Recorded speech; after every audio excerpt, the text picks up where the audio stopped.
On a un scénario A qui serait l'automatisation nous dénature, nous déconnecte émotionnellement de l'humain. À l'inverse, scénario B, on a automatisé ce qui nous empêchait d'être notre meilleur nous-mêmes pour finalement vraiment valoriser c'est quoi qu'on a à offrir en tant qu'humain à d'autres humains. On ne doit pas partir d'une plateforme ni d'un process, on doit partir de l'humain. Comment l'humain fonctionne, c'est quoi ses besoins, c'est quoi qu'il veut effectuer comme tâche, où est-ce qu'il y a un problème à résoudre. Puis plusieurs plateformes vont être capables de s'adapter à ça. Un truc à ne surtout pas négliger, c'est de tomber dans l'automatisation ultime, de juste rester derrière son ordinateur, de plus sortir, de plus aller prendre un café pour discuter avec une personne, pour établir des relations. Et ça, c'est ultra important pour notre avenir. Ça peut amplifier la perception qu'on connaît tout ou faire semblant qu'on connaît tout parce que rapidement, on peut avoir accès. Ben, c'est pas grave, je vais savoir dans 2 minutes. Là. Ouais, mais rapidement, si la personne creuse moindrement puis que t'as mal prompté ou que t'as pas vérifié tes sources puis c'est une hallucination, tu vas avoir un clown. Si on a une faiblesse, l'IA va l'augmenter. Dans votre travail de tous les jours, à quel niveau vous utilisez l'IA? Pour résumer des emails, pour rédiger, pour m'aider à la rédaction, traduire en anglais, faire du marketing. Les développeurs s'en servent aussi beaucoup pour coder, on s'en sert pour créer des images. Où est-ce que vous ne vous en servez pas? Je vais y penser. C'est une bonne question. C'est quand j'ai besoin d'avoir une discussion face à face. Bonjour à toutes et à tous et bienvenue sur IA du Neuf, le podcast où on découvre ensemble comment l'IA façonne nos vies et nos industries. Je suis Laetitia Constantin, développeuse web et IA chez Explorer et je suis accompagnée de Rémi Dion, VP et cofondateur. Salut Rémi. Salut Laetitia. Ça va bien? Super, j'ai très hâte. Alors de quoi va-t-on parler aujourd'hui Rémi? On rencontre 2 experts de non seulement l'automatisation, mais de l'humain. Ou des experts de l'humain et de l'automatisation. Donc je vais laisser se présenter. Martin, Mathieu, bienvenue à l'épisode aujourd'hui.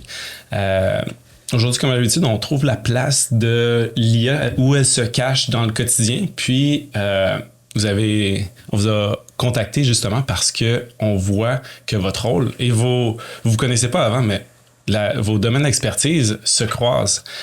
Pour commencer, Martin, est-ce que tu voudrais nous parler un peu de ton parcours, qui tu es et qu'est-ce que tu fais maintenant? Oui, ben merci de l'invitation, Mathieu, enchanté. En fait, rapidement, j'ai débuté comme chef de la semaine numérique pour Québec numérique. Qu'est-ce que ça mange en hiver, Québec numérique? C'est un organisme à but non lucratif dont la mission était de rassembler et de faire grandir la communauté numérique. Fait que j'étais vraiment dans le software, mais j'avais un background événementiel pur et dur et je ne connaissais absolument rien de front-end, back-end, CMS, tout ça. Je saignais du nez à chaque fois que quelqu'un me parlait de ça. De fil en aiguille, j'ai appris en organisant des événements et en assistant aux conférences, en développant mon réseau de contacts avec cette communauté-là. Puis ce qui m'avait marqué, c'est à quel point les gens dans ce domaine-là étaient vraiment super accueillants, voulaient partager des connaissances, voulaient échanger. Donc moi, j'ai pu faire partie, en fait, là, j'étais un moldu du numérique. Puis graduellement, j'ai réussi à comprendre le langage, comprendre la réalité de le domaine. Puis l'organisme a grandi, donc on est passé de uniquement d'événementiel à de l'accompagnement au virage numérique pour les entreprises, les PME. Puis une école de programmation qui est dans le concept de 42 Québec, là, 42 à Paris. C'est une 50aine de campus dans le monde où est-ce que la particularité, c'est qu'il n'y a pas d'enseignants sur 24 heures sur 24, 7 jours sur 7. C'est de l'apprentissage entre les pairs. Je ne rentrerai pas dans le détail, mais bref, je me suis ramassé à la direction générale de cet organisme-là. On était rendu 28 employés. Puis, de fil en aiguille, en fait, ce qui m'a toujours, je pense, servi, c'est à quel point j'ai toujours essayé de comprendre l'humain, comment que ça fonctionne, puis comment qu'on fait pour rassembler des communautés, comment qu'on fait pour rassembler des gens, puis les amener dans une action particulière. Puis, ça part toujours de la compréhension de qu'est-ce qui a du sens pour eux. Et de fil en aiguille, en fait, là, je me suis développé un beau réseau de contacts. On s'est rencontrés dans des événements comme ça aussi, Rémi. Par la suite, j'ai transitionné en fait au niveau des partenariats stratégiques pour le développement de recherche-développement chez Hypertech. C'est mon emploi actuel. Puis mon travail consiste vraiment à être un catalyseur, si on veut, entre des startups, des entreprises externes, des firmes d'investissement, puis à l'interne pour atteindre des objectifs d'affaires de la compagnie. Donc, mon point, c'est comme faire le pont entre les deux. Je suis un peu l'interprète, si on veut, entre les gens de l'externe puis la réalité à l'interne. Fait que c'est ça un peu que mon travail fait. C'est du business development, développement des affaires? C'est pas exactement du développement des affaires pour moi parce que souvent, souvent en développement des affaires, c'est qu'on va chercher. Moi, c'est que ça cogne à la porte. Fait que moi, je suis là à partir du moment où c'est déjà rentré. C'est là que je commence à développer le partenariat pour voir comment je vais le construire. Puis tout part toujours, puis je sais que je vais être vraiment talent là-dessus, mais tout part toujours de l'humain. En fait, là, la personne en face de nous, le style d'entrepreneur, la vision, qu'est-ce qui est important pour lui. C'est vraiment de creuser un peu plus puis de poser les bonnes questions. Puis ça, c'est une expertise que je pense que j'ai développée avec le temps. En parallèle à ça, j'ai aussi, je fais un petit peu de mentorat, un peu de coaching aussi avec différentes personnes qui veulent développer leurs skills de leadership, de communication à l'externe et autres. Parce que c'est un sujet pour moi qui me passionne. C'est comme un hobby pour moi, mais plus qu'un hobby, c'est vraiment une passion personnelle. Fait que voilà. Fait que c'est ce qui m'a amené en fait à avoir ce type d'emploi-là puis ce parcours-là. Voilà. Merci, Martin. Merci. Mathieu, et ton parcours? Oui, mais merci beaucoup. Tout d'abord pour l'invitation. Parcours, par où commencer? En fait, j'ai un profil technique à la base. Là, je suis diplômé en fait en informatique. Ça fait déjà plus de 25 ans. Puis aujourd'hui, je suis président en fait depuis déjà 23 ans d'une agence numérique qui est spécialisée dans le marketing automation avec une plateforme qui s'appelle HubSpot. Et puis j'ai aussi l'humain à cœur, tout ça. J'ai eu la chance de m'impliquer dans un organisme. Avant, ça s'appelait Suicide Action Montréal. C'est le centre de prévention du suicide de Montréal. J'ai été président du conseil d'administration pendant 4 ans. J'étais impliqué dans le conseil pendant 7 ans. J'étais là à l'époque, au moment de la COVID, tout ça, au moment où est-ce qu'on a mis en place aussi, le gouvernement a mis en place le site suicide.ca où est-ce que les gens peuvent clavarder en ligne avec des... Puis c'est ce qui m'a amené, dans le fait, à m'impliquer énormément pour cette cause-là. Puis c'est un peu ce qui m'amène peut-être ici aujourd'hui, là, le mix entre technologie puis le côté humain aussi. Là, non? Puis désormais, qu'est-ce que tu fais? Et Parcours 3? Ouais. Parcours 3, on est une agence. Dans le fond, on intègre un CRM qui est HubSpot, donc une vingtaine d'employés, là, donc une équipe d'une vingtaine de personnes. On aide les entreprises à automatiser les processus de vente et de marketing. OK. HubSpot, c'est processus de vente et de marketing, donc. Ouais, essentiellement. Je sais qu'on l'utilise à Explorer. Moi, je l'utilise pas, je suis pas dans les ventes, mais... Vous l'utilisez. Oui, on l'utilise. Puis, d'ailleurs, c'est un peu le pont du point central ici, de cette discussion-ci. On a des processus, quelque chose qui se cartographie, quelque chose qui peut-être même solide, rigide, et on a l'humain. Puis ces relations-là entre les humains qui je décrirais comme étant souple, peut-être chaotique, par design, il y a ce flou-là qu'on veut. Comment est-ce que les deux se maillent? Je serais intéressé de t'entendre, Mathieu, là-dessus, où on a un processus de vente chez Parcours 3, où on a un processus automatisé chez Action Suicide, puis on cherche à avoir une relation qui est hyper empathique, hyper humaine, presque comme si on se regardait dans les yeux. Oui. Ouais, ça, c'est moins évident. Ben, les deux sont assez séparés comme approche. Là. Pour ce qui est de Parcours 3, pour un processus, je pense que tout d'abord, on ne doit pas partir d'une plateforme ni d'un process, on doit partir de l'humain. On doit voir comment l'humain fonctionne, c'est quoi ses besoins, c'est quoi qu'il veut effectuer comme tâche, où est-ce qu'il y a un pain, là, où est-ce que dans le fond, il y a des problèmes, un problème à résoudre, puis on part de là, dans le fond. Là. On part vraiment, tu sais, dans l'approche ligne, là, et quand c'est vraiment à partir de l'humain, après ça, les process, puis après ça, la plateforme.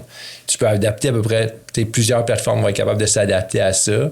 Je pense que c'est la preuve, justement, qu'il y a une empathie pour l'humain en premier, parce que tu pars pas en disant on va implanter tel software. Non, on commence par parler avec les individus, savoir c'est quoi, comment ils utilisent leur outil actuel s'ils en utilisent un.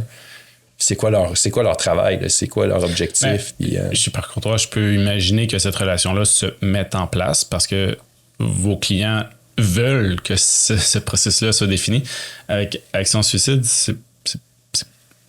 comment est-ce qu'on fait pour avoir ce feedback-là d'utilisateur? Ouais, pour le centre de prévention du suicide, c'est différent parce que aussi, je suis pas un expert dans les intervenants là, qui étaient au téléphone ou qui étaient au niveau des chats, puis c'est pas nous qui avons implanté non plus la technologie au centre de prévention du suicide. Là, j'étais président du conseil, donc j'étais comme à un autre niveau, j'étais pas dans les opérations. J'en connais quand même un peu, mais savoir, tu sais, c'est sûr que ça prend un certain temps avant de s'assurer que la personne va être capable de se livrer puis tout ça. Donc, il faut prendre le temps d'écouter puis pas juger puis tout ça. Donc, Puis souvent, ils sont coachés. Là, tu rentres pas chez... Avant, là, je pense que ça allait changer. Puis ça fait déjà 4 ans que j'ai quitté le conseil, 3 ou 4 ans.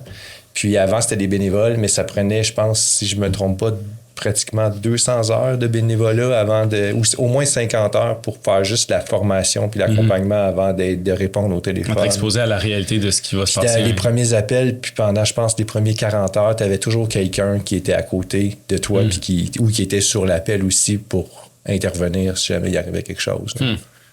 Donc, c'est pas des choses à prendre à la légère. Là. Dans le fond, s'assurer qu'il y a un humain qui soit disponible rapidement. La technologie servait à ça. Là. En plus, oui, c'est ça. Mais à l'époque, il n'était pas au point, là. Je pense pas que c'est le cas encore aujourd'hui, là, mais je pense pas qu'il y a... il n'utilise pas de ChatGPT, là. Il n'y a pas d'intelligence artificielle derrière ça. Peut-être qu'elle a commencé à être implantée. Là. Comme je dis, je ne suis pas impliqué là-dedans. Là. D'ailleurs, il y a une statistique qui est sortie dernièrement d'OpenAI. Il y a une couple de jours, je ne sais pas si vous l'avez vu, mais il y a 1,2 million de personnes qui sont détectées avec des messages de détresse sur ChatGPT par semaine. C'est assez incroyable. C'est juste sur ChatGPT. Là. On ne regarde pas d'autres plateformes. 1,2 million par semaine. C'est...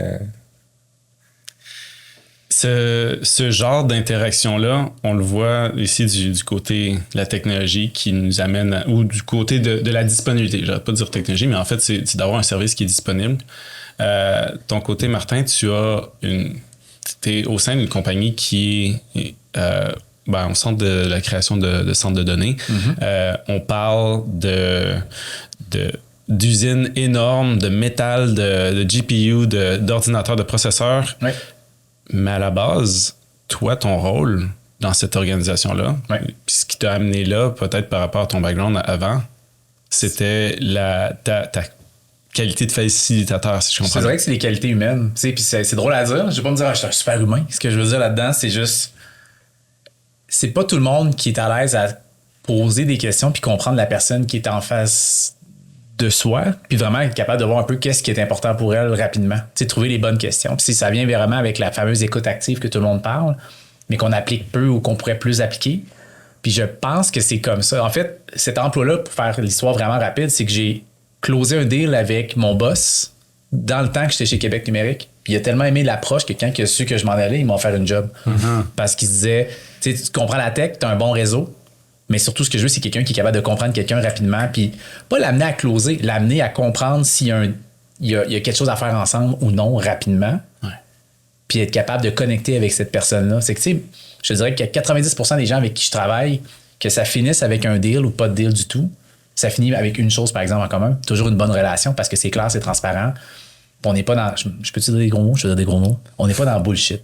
On veut comme rapidement savoir si on peut danser ensemble le tango ou pas. Puis pour ça, il faut être capable de déterminer certains éléments avec eux, puis de poser des questions claires, puis d'être capable de travailler avec eux dans le but de connecter. T'sais, au final, là, c'est vraiment juste une question de... T'es capable de communiquer rapidement ton intention réelle, puis t'es capable de la valider chez l'autre, puis que la personne... Quand tu connais pas quelqu'un, souvent, t'as une espèce de barricade, puis tu fais attention à ce que tu dis, etc. Fait que, comment tu fais pour rapidement creuser cette première façade-là, puis tu tombes au prochain niveau de connexion avec la personne.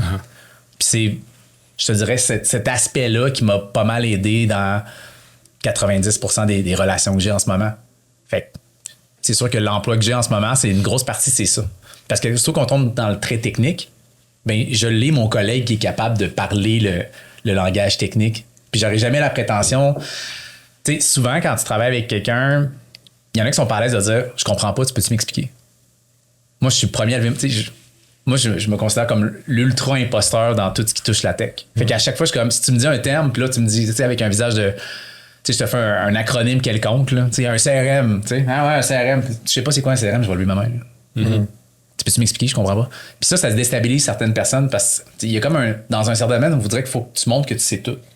Mais quand tu montres que tu sais tout, finalement, t'es peut-être un peu phony. Puis le fait que t'es phony, ça t'aide pas à créer une relation rapide. Moi, je sais pas, je sais pas. Fait que mais si t'as besoin d'avoir des informations précises par rapport à, notamment, mettons, un CRM de hotspot, je vais trouver quelqu'un à l'interne qui est capable de te parler le bon langage pour qu'on puisse déterminer les besoins. Je commencerai pas à te bullshiter des faux besoins. Je suis pas la bonne personne, mais je suis le facilitateur. Ça vient peut-être avec l'âge aussi, là, la capacité justement de dire qu'on le sait pas. Là. C'est bizarre parce qu'au début, peut-être que les gens ont peur de dire qu'ils le savent pas pour le temps.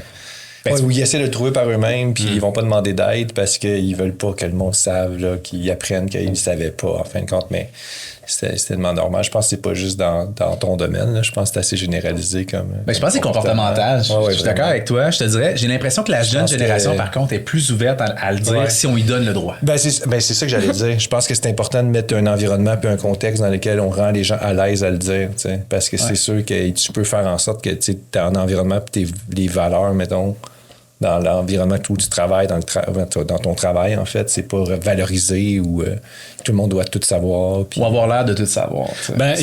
On touche à la culture d'entreprise. Ouais, 100%. Est-ce que je suis capable de tout faire? Est-ce que je suis capable de one-up mes collègues? Est-ce que je suis capable de pas démontrer que j'ai besoin de personne, hein, puis de toucher à l'indépendance versus l'autonomie, qui sont deux concepts, à mon avis, complètement différents. D'être autonome, ça veut pas dire que tu n'as pas besoin de personne. Ça veut dire que tu es capable de prendre en charge quelque chose et de révéler ou identifier c'est quoi que tu as besoin pour te rendre là. Ouais. Mais ça veut pas dire que tu le fais tout seul, à mon avis. Clairement. Parce qu'on peut pas être... Je vois difficilement comment tu peux tout savoir. Puis il y a toujours quelqu'un qui... En fait, idéalement, tu devrais toujours être entouré de personnes qui sont meilleures que toi.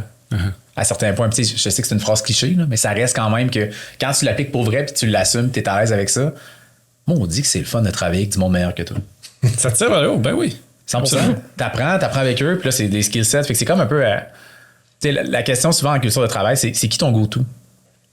Si t'es capable de répondre ton go-to dans chacune des situations que tu as besoin dans un cas client, mettons, tu sais exactement que tu as une belle culture de travail. Puis si t'es pas capable de répondre c'est qui ton go-to, tu sais qu'il te manque quelque chose.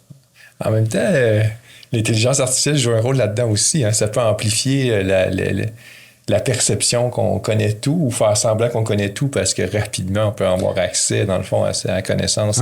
Ben oui, absolument. C'est incroyable. Quelque chose qu'on ne connaît pas maintenant, ben c'est pas grave, je vais le savoir dans 2 minutes. Là, donne-moi quelques secondes. T'es en Zoom call, tu sais, puis la personne, elle te fait un terme. Puis là, tu sais, mettons, t'as pas eu le temps, puis là, tu fais juste... Fait que ça donne l'impression que... On peut... mais rapidement, si la personne creuse moindrement, puis que tu te mets le pied dans la bouche ou que tu as mal prompté ou que tu n'as pas vérifié tes sources puis c'est une hallucination, tu vas avoir un clown. Exactement. Fait que c'est be careful, my friend. Parce que tu le sais pas vraiment, donc tu n'as aucune idée si c'est ça dit est bon ou pas. Là. Mais là, vous venez de mettre le doigt sur un des problèmes de l'IA, c'est que si on a une faiblesse, l'IA va l'augmenter. Ouais. Si on a une force, l'IA va l'augmenter. Fait que les problèmes qu'on identifie à différents niveaux en ce moment, dont les biais, ils sont exacerbés par l'IA. L'IA ne crée pas ce problème-là, il l'exacerbe puis il le multiplie. Ouais. Puis c'est un side effect de ce qu'on cherche à avoir parce qu'au final, quand on parle d'automatisation, on va dire les mots, là, l'IA, c'est une des formes d'automatisation. L'objectif, c'est de multiplier quelque chose ou de répéter quelque chose qu'on sait bien faire puis qu'on peut faire beaucoup de fois plus ou plus rapidement. C'est ça l'idée derrière l'automatisation. Et puis, à quelle fin est-ce qu'on veut faire ça si au final, ce qu'on cherche à faire, c'est à créer une relation avec des humains pour vendre. Si on cherche à créer une relation avec des mentorés ou des employés ou des collègues de sorte à ce que la collaboration soit plus fluide, c'est pas parce que la to-do est là, c'est pas parce que j'ai une checklist le matin qui est bien remplie que je vais passer à travers que je vais nécessairement avoir une efficacité ou une performance qui est celle désirée par l'automatisation parce qu'au final, c'est comme si on était en train de s'automatiser nous autres. Comment est-ce que vous voyez ça? Dans HubSpot, entre autres, c'est ça, sa tâche, c'est d'automatiser certaines fonctions de la vente. Oui. Fred, je sais pas si je le prends de la bonne façon, mais ça me fait penser à quelque chose. C'est souvent, nous autres, ce qu'on dit, c'est que ça sert à rien là, d'automatiser quelque chose qui marche pas. Là. Ça va juste pas marcher plus rapidement, puis tu vas l'automatiser en plus. Là. Qu'il y a des gens, des fois, ils ont des idées, puis là, ils l'ont même pas encore testé manuellement, puis ils veulent l'automatiser. T'es comme... Ouais, mais avant d'automatiser, il faudrait voir si ça marche. Donc, il faudrait peut-être juste... L'as-tu déjà fait? Non. Donc, on va essayer de voir si... Dans certains cas, par contre, il y a des choses qui ne se font pas manuellement parce que c'est trop long. Donc, il faut les automatiser pour voir si ça peut nous rapporter un gain. Donc, tu sais, il y a quand même les deux côtés là, qui peuvent être intéressants. Donc, avant d'automatiser quelque chose, normalement... Tu regardes aussi le temps que ça prend pour l'automatiser. Parce que si ça te sauve 4 heures par année et que ça te prend 2 heures l'automatiser... Le fameux ROI. C'est peut-être pas nécessairement... Si les gens, ils partent des fois de... Ils partent de l'idée d'automatiser des trucs, mais ils regardent pas, mais qu'est-ce que tu vas accomplir? Après ça, on va automatiser ce que tu vas accomplir. On ne veut pas juste choisir des trucs pour automatiser. Là. Ouais. Ou les gens vont choisir des outils, comme je parlais tantôt, avant... de définir c'est quoi leurs problèmes, puis surtout même les problèmes de leurs clients, les problèmes les plus fréquents, les plus flagrants à résoudre, puis après ça, on va choisir la technologie qui fit avec ça. Ben, c'est toujours la même base. Je refais le parallèle à l'époque où quand c'était cool d'avoir une app. Tout le monde voulait une app. Ouais. Puis là, c'était comme, OK, t'as mettons 15 000 pour faire ton app. Parfait. C'est quoi ton budget pour l'acquisition de clients sur ton app? De quoi tu parles? 0? Ouais. Fait que tu sais, t'as bien beau faire un app à 15 000 $, s'il y a personne qui sait qu'elle existe dans l'Apple Store. Ouais, on voyait ça même pour les sites web. 100%. C'est la même chose. Ils n'ont pas d'argent pour le promouvoir. Puis il y en a qui vont passer beaucoup, beaucoup de temps pour le faire. Puis après ça, ils ne comprennent pas que ça ne marche pas. Ben oui, ça ne marche pas parce que il est fait, là, mais personne ne le sait. Il y a comme un besoin de vouloir être dans la course puis se moderniser puis dire, moi aussi, tu sais, je suis là. Mais souvent, ça revient toujours à ce que tu dis, c'est quoi les réels besoins puis qu'est-ce que tu as testé pour qu'il y ait vraiment une réelle valeur. Fait que, tu sais, que ça soit de l'AI ou que ça soit le bon vieux numérique avant l'AI, ça reste que les besoins de base, humainement parlant, qu'est-ce que tu cherches vraiment à accomplir? Puis c'est quoi le réel gain que tu vas aller chercher? Si t'es pas capable de répondre à ces questions-là, tu peux pas travailler. Ça me fait penser à beaucoup d'histoires d'entrepreneurs qui commencent, qui ont une idée de produit avant même d'aller sonder le marché, qui font leur MVP et leur proof of concept très rapidement, qui ont plus d'argent et qui sont là, c'est génial ce que j'ai fait, mais en bout de ligne, ils ont personne à qui parler, ils n'ont pas développé l'aspect humain en premier qui est nécessaire pour réussir dans ce domaine-là. Encore là, moi je suis un peu plus critique que ça, là. C'est pas un MVP qu'ils font des fois, là. C'est beaucoup plus que ça, là. Ils vont pratiquement développer le produit au complet, bien plus qu'un MVP, puis ils n'auront même pas encore sondé le client, le marché, peu importe, puis il y a un autre syndrome qui s'attache à ça après, c'est que plus qu'ils ont avancé, plus qu'ils veulent pas reculer, plus qu'ils ont passé de temps dessus. Ouais. Tu sais, c'est comme je pense que ça fait qu'un peu au syndrome Ikea, là, qu'une fois que tu as monté le meuble, il vaut plus cher que si tu l'avais acheté à quelqu'un. Parce que tu l'as monté, que tu veux pas que quelqu'un le démonte, là, puis qu'ils disent, mais non, c'était pas une bonne idée, tu le démontes, puis tu l'as pas monté de la bonne façon. Puis il y a personne qui va vouloir de ça, mais là, tu vas t'estiner, tu vas tout faire pour garder ton idée, pour pas que personne la brise, parce que t'es rendu trop loin, là, dans le développement. Ceci dit, il y a des produits qui arrivent sur le marché, le besoin, ils sont tellement bons marketingment parlant que le besoin est créé à partir du produit qui vient de sortir. Mais à la base, on n'avait pas le besoin, il n'y avait pas de problème à résoudre derrière. C'est relativement rare, mais c'est vrai que ça arrive quand même. Arrive. Il y en a qui sont plus forts en marketing qu'en développement, là. C'est pratiquement. Exact. Ben, tu vois, Fitbit, c'était ça. Si je me trompe pas, ils ont fait un one-pager puis ils ont créé l'idée de Fitbit. Un tracking par rapport à tes pas, ta santé, tes ci, tes ça. Puis tout ce que tu avais à faire, c'est de réserver en ligne avec $1. La fameuse waitlist, ben oui. La waiting list. Puis ils ont eu tellement de $1 qu'ils savaient que le produit valait la peine. Ils l'ont fait. Ils l'ont fait après, mais effectivement, c'est vraiment une question de marketing à la base. Juste pour le bénéfice de tout le monde, MVP, produit minimum viable. Donc, l'idée, c'est quoi le minimum qu'on peut développer puis mettre dans le monde que les gens vont tirer une valeur de l'utilisation de ça. Puis, l'idée derrière ça, c'est la mentalité qu'on reproche souvent aux ingénieurs. Je suis ingénieur, je le reconnais. Build it and they will come. Tu le construis, puis ça va être tellement le fun que les gens pourront pas résister. Mais la réalité, c'est que les gens ne sauront pas que ça existe. Puis l'inverse de ça, qui est faut l'admettre, c'est ingénieux, mais c'est audacieux, en fait. C'est de dire, la chose n'existe que dans ma tête.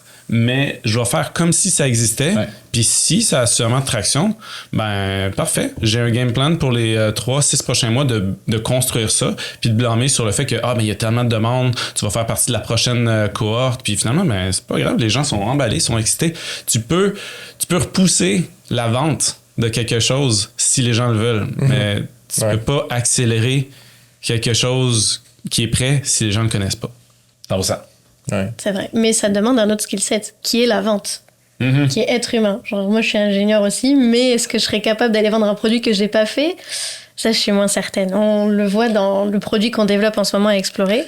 Les personnes qui vont vendre le produit, quand nous, ingénieurs, on écoute derrière ce qu'ils vendent, on est choqués et surpris, on se dit, oula, mais ça, c'est pas en train d'être développé du tout.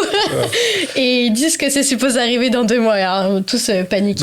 Pourvu que ça soit vraiment réalisable, puis que vous êtes vraiment en mesure de le faire, là, puis de tout le se développer. fait. Mais tu sais, quand tu écoutes quelqu'un de vendre parler. Puis aussi, que ça se fait en transparence, puis qu'on fait pas semblant qu'on le fait, mais qu'on dit, c'est pas encore fait, mais on pourrait faire ça. Donc, mais c'est surtout que les gens sont là.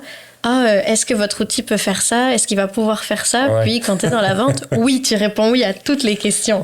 Quand tu es derrière et que tu vas le coder... Non, vraiment, on est un truc avec un paquet de petits bras à gauche, à droite pour répondre aux petits détails. Mais les vendeurs n'ont pas le choix non plus d'aller à la recherche de c'est quoi Le terme anglais probing, là, ça me vient pas en français, là, d'aller à tâtons, de dire ah ok, mais ça je l'ai proposé là, puis il le voulait, puis ça je l'ai proposé, puis il le voulait aussi.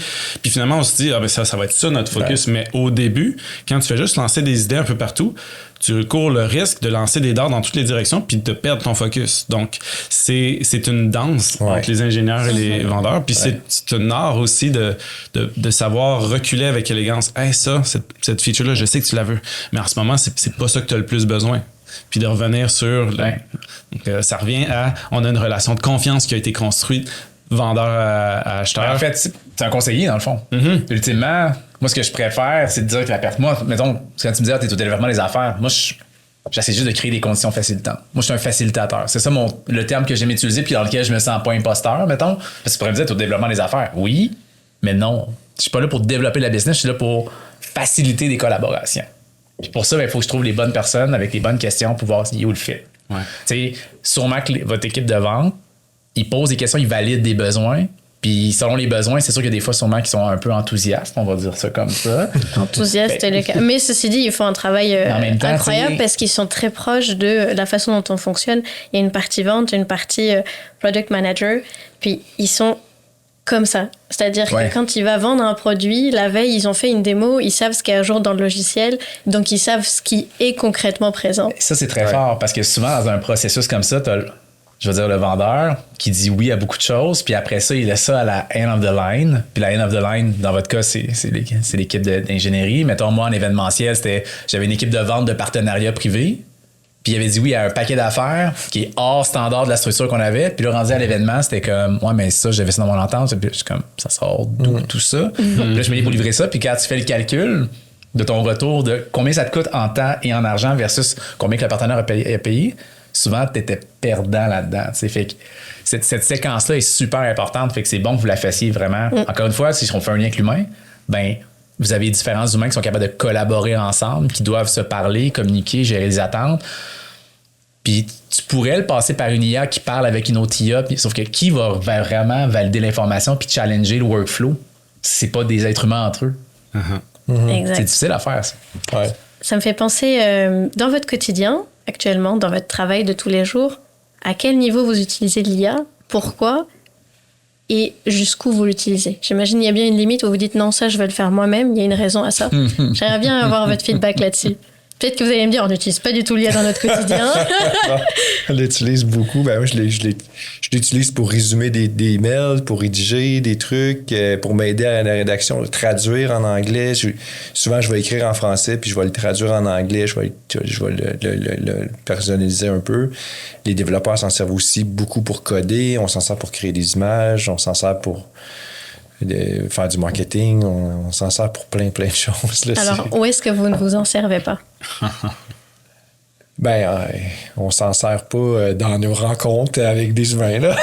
Ah, mais vous pourriez avoir un transcript, oui. Ah oui, on a une transcription, oui, effectivement. On a la transcription, mais on s'en sert aussi dans des... Mais je veux dire, ce que je voulais dire, c'est qu'on parle pas avec l'intelligence artificielle dans des meetings. Ça s'en vient, hein, de pouvoir questionner directement même un outil de transcription qui est connecté à une rencontre virtuelle ou...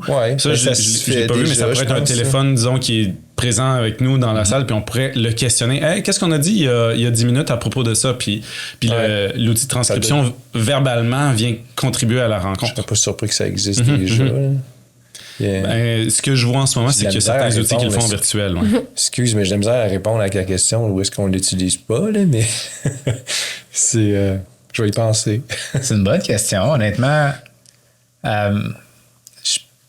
je pense pas qu'il y a dans le cadre de mon travail, où est-ce que je l'utilise pas, c'est quand j'ai besoin d'avoir une discussion face à face.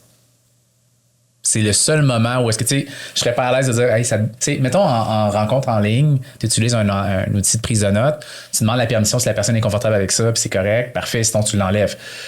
Je me vois pas nous asseoir les 4 ensemble puis dire, hey guys, juste pour être sûr qu'on résume la rencontre, je vais sortir comme un outil physique qui va nous enregistrer. Ça va peut-être venir, mais pour l'instant, mettons, quand je veux connecter avec quelqu'un, je veux que le téléphone disparaisse.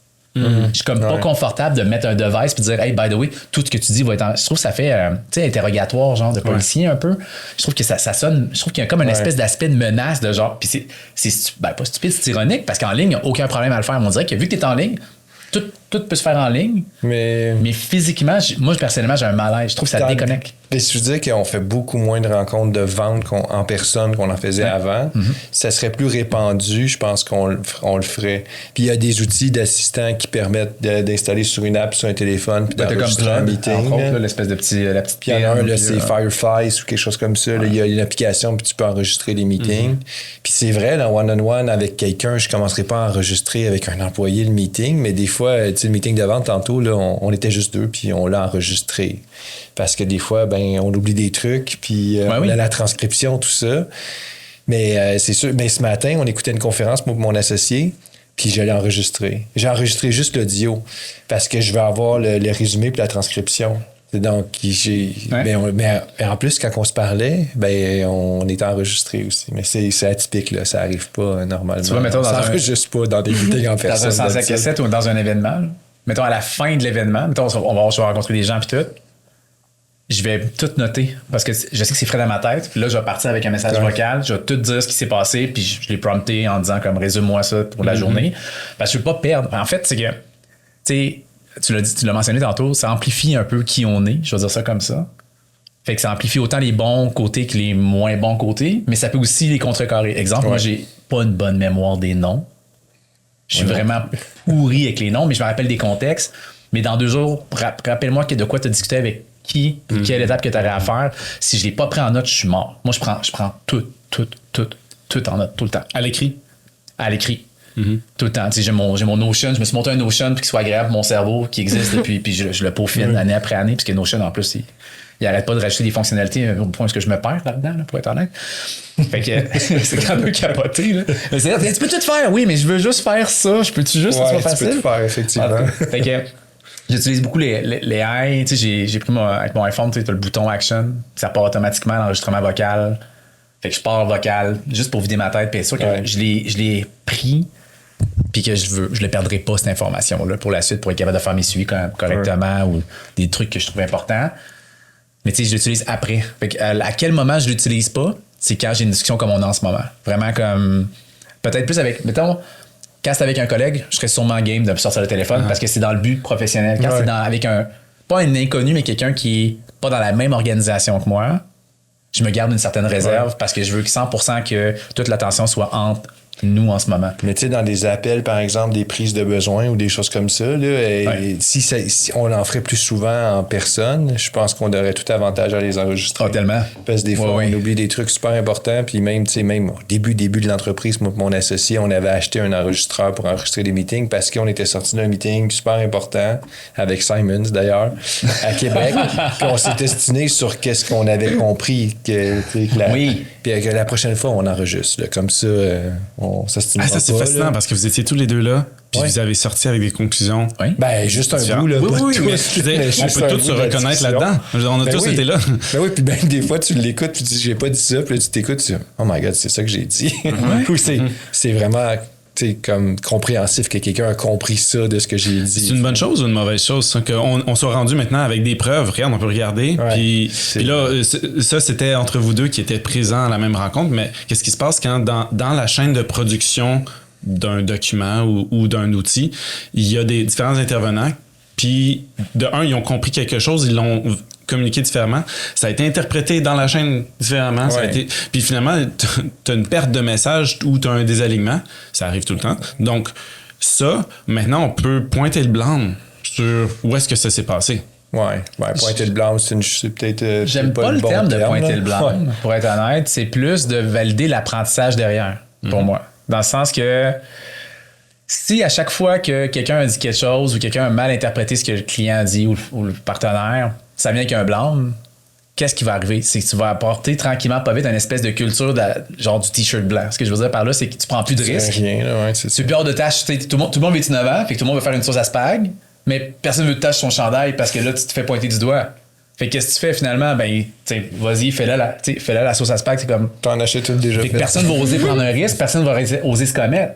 Fait que comment tu fais pour te connecter avec quelqu'un si tu ne commets pas d'une façon ou d'une autre? Comment tu fais pour créer des relations si tu réalises rien ou si tu n'essayes pas? Fait que mon point, c'est si c'est clair que ça se pourrait que quand on se réécoute, il y a eu une interprétation différente. Ce qui est intéressant d'ailleurs, exemple, quand j'étais chez Québec numérique, quand j'avais des meetings avec, mettons, la ville de Québec, OK, haut placé, machin, il y avait toujours le ou la chargée de projet qui travaillait sur le projet qui était là, plus moi, parce que bon, c'était mon rôle de directeur. Je ne l'ai pas été seul. Pourquoi? Parce que moi, je suis la personne qui va pas intégrer ce que la ville veut. Moi, je suis la personne qui représente l'organisation, qui est dans la grande vision et dans la stratégie derrière. Fait que les deux ensemble, je m'assure qu'on va regarder deux choses différentes avec un scope différent. Je suis convaincu qu'avec ton associé, que tu avais ta rencontre avec Simons, mettons, toi, tu as un aspect peut-être plus, je dirais, technique, l'autre regardait peut-être un autre aspect. Fait qu'en partant, là, quand tu as la discussion, tu n'écoutes pas la même affaire exactement parce que tu penses pas de la même façon. Ouais. Fait que, ultimement, là, ce que ça peut générer, en fait, d'enregistrer, c'est d'être complémentaire en fonction de comment toi t'as interprété, comment ton partner a interprété le truc, puis comment que ça vous aide à vous comprendre en tant qu'humain dans qu'est-ce que vous regardez, puis même peaufiner votre approche de « OK, moi, je vais y aller encore plus technique. » Là, je te guesse, hein, je sais pas. Mais tu sais, un qui est plus technique, puis l'autre qui va aller plus, mettons, vente pure, vision. Tu sais, au même titre que le vendeur puis l'ingénieur chez vous, tu sais. Ouais, c'est fort possible. C'est un peu ça. Fait qu'à partir du moment que ton enregistrement est fait, puis que tu es capable d'accepter le fait qu'on l'écoute dans le but de comprendre, de réécouter ce qu'on a compris ou pas, puis d'apprendre là-dessus. Donc, on est dans une optique de mindset d'apprentissage et non genre de « J'avais raison, t'as tort! » On est plus dans la confrontation, tu sais. Ouais. C'est là que ça devient vraiment intéressant. Mais ce que je comprends en fait de ça, c'est que le processus de feedback est hyper précieux. Hein. Je me rappelle qu'on avait des conversations par rapport à Québec numérique puis le feedback justement par rapport à ça. Mais l'idée, c'est que si tu reçois quelque chose par courriel, ben tu vas-tu vraiment valider chacun des petits points, tu vas peut-être arrondir, puis tu vas peut-être faire un paquet d'hypothèses dans la relation humaine. Ouais. Ben, je te corrige là. Ah, moi, je dirais pas tout à fait porter le blâme. Je dirais plutôt ça comme ça. Ouais, là, ben, on exact. a clarifié un élément pour qu'on s'entende tous dans la même direction. Mais le feedback loop, il est un peu altéré. Il est brisé peut-être d'une certaine façon en utilisant des outils qui nous éloignent, que ce soit un écran, que ce soit un email, que ce soit un espace virtuel comme Meta, là, où est-ce que tu as un univers, où est-ce que tu peux aller rejoindre des gens virtuellement. Là, tu te dis, ben, je vois quelqu'un, mais c'est son avatar, j'interagis avec, mais est-ce que c'est la même chose? Est-ce que tu vas avoir... C'est quoi qu'on a besoin pour garder cette dimension-là humaine? Oui, parce que c'est écrire un email ou écrire par Teams ou par Slack, par écrit, là, on n'a pas le ton de la personne. Donc, des fois, en plus, on lit, puis là, on entend la personne dans notre tête nous le dire sur un ton qu'elle aurait peut-être pas utilisé. À part les lettres majuscules. Donc, on interprète des choses, là, vraiment... C'est les trois petits points. Souvent au pire que les trois petits points en fonction des générations ne sont pas interprétés de la même façon. Oui, j'ai entendu ça à la radio cette semaine, c'est drôle. Moi, quand on me met 3 petits points, je me dis la personne n'est pas contente ou elle a quelque chose d'autre à dire. Je sais que j'avais posé la question à ma mère, mais il y a plusieurs années, et c'était pas du tout négatif. C'est quoi? C'était plus... Comme une pause, ça se peut-tu? Ouais, exact, c'est ça. Mais c'était pas je sous-entends quelque chose que je ne veux pas dire ou je suis un peu énervé mais je veux pas aller plus loin. C'était totalement différent. Je fais quelle génération je fais partie? 3 petits points, là, parce que j'ai une manie de faire toujours ça, donc les gens pensent que je suis comme... Mais tu vois, puis mettons que tu reçois un courriel ou tu reçois un Slack ou peu importe l'outil de communication, de chat à l'interne que quelqu'un t'écrit, puis que t'es pas sûr, tu sens qu'il y a peut-être un malaise ou une mauvaise compréhension. C'est quoi ton réflexe après de faire? Moi, je l'appelle le plus vite possible. Je l'ai fait il y a à peine une heure. Direct. C'est une heure et quart en mort. Tu veux juste valider si tu as bien compris ce qui est écrit. Ben aussi pour pas juste ce que tu as écrit aussi. Parce que tantôt, j'ai appelé une personne à qui j'ai écrit quelque chose rapidement, puis là, j'ai juste dit, hey, je suis pas fâché. Là. Tu peux l'avoir interprété comme j'étais fâché, mais tout va bien. Là, je m'en vais dans un podcast, puis j'ai pas envie qu'on... Parlons des générations, justement. Moi, je me suis fait reprocher d'envoyer des voice notes, des mémos vocaux à des amis ou à même à des collègues. En fait, beaucoup à des collègues. On fait ça pas mal chez Explorer. Mais à des amis, il y a eu une période de transition où est-ce que les gens font comme là, c'est du trouble, je peux pas l'écouter, puis je veux pas l'écouter. Alors qu'il y en a d'autres qui ils vont le vouloir. Puis moi, je me dis, mais là, pour certaines conversations, je veux que tu entendes toute l'information que ma voix peut transférer. Ouais. Pour éviter des malentendus. Puis ça, c'est générationnel, en fait. Je lisais il y a eu un sondage qui a été fait par la BBC, si je ne me trompe pas, en 2023, sur 2018-34 ans. Fait qu'on parle de Gen Z puis de jeunes milléniaux. On va dire ça comme ça. Parce que moi aussi, j'ai 42 puis je fais partie des millennials, mais j'ai l'impression que je suis plus sur un pont entre les millennials puis les X puis les boomers. Là. Pour être honnête. Les boomers en plus. Ouais, non, je parle couramment le boomer quand même aussi. Là. Fait que j'essaie d'aller entre les deux. Puis dans le fond, dans cette étude-là, il y a 25% sur les 2000 jeunes qui ne répondent jamais au téléphone. Tu sais, jamais. Jamais. Wow. 70% préfèrent écrire par message que de parler au téléphone. Puis sur ce même regroupement-là, il y a 35% qui préfèrent avoir des messages vocaux que parler au téléphone. Grosso modo, là, ils veulent jamais parler au téléphone. Pourquoi? Parce que pour eux, c'est intrusif. Puis tu les appelles, ouais, c'est ça. tu les appelles, puis ils sauront pas comment nécessairement répondre rapidement. Ou s'ils n'ont pas la bonne réponse, c'est de Sinon, délai l'émotion. Ils vont texter appelle-moi ou parce qu'ils vont vouloir valider si t'es disponible comme d'appeler quelqu'un sans l'avertir avant, là, c'est pas correct. Il y a 50% qui associent en fait l'appel pas prévu à signe de mauvaise nouvelle. Parce que si quelqu'un t'appelle, c'est comme ça va vraiment pas si tu m'appelles, genre OK, là, t'es-tu à l'hôpital ou tu sais comme ta mère est-tu morte ou c'est capoté là, mais c'est vraiment comme ça parce que eux autres, ils jugent que le téléphone, ironiquement, la base du téléphone, c'est de le prendre, le mettre sur son oreille et parler avec quelqu'un. Oui. Moi, c'est de là je viens, avec les boutons puis le fil. Ouais. Eux, la base du téléphone, c'est comme en dernier recours, c'est pour parler comme ça. Sinon, je te parle comme un CB en message vocal, comme là, tu fais avec tes amis. Puis, idéalement, je te texte pour te laisser le temps de dealer l'émotion puis de communiquer.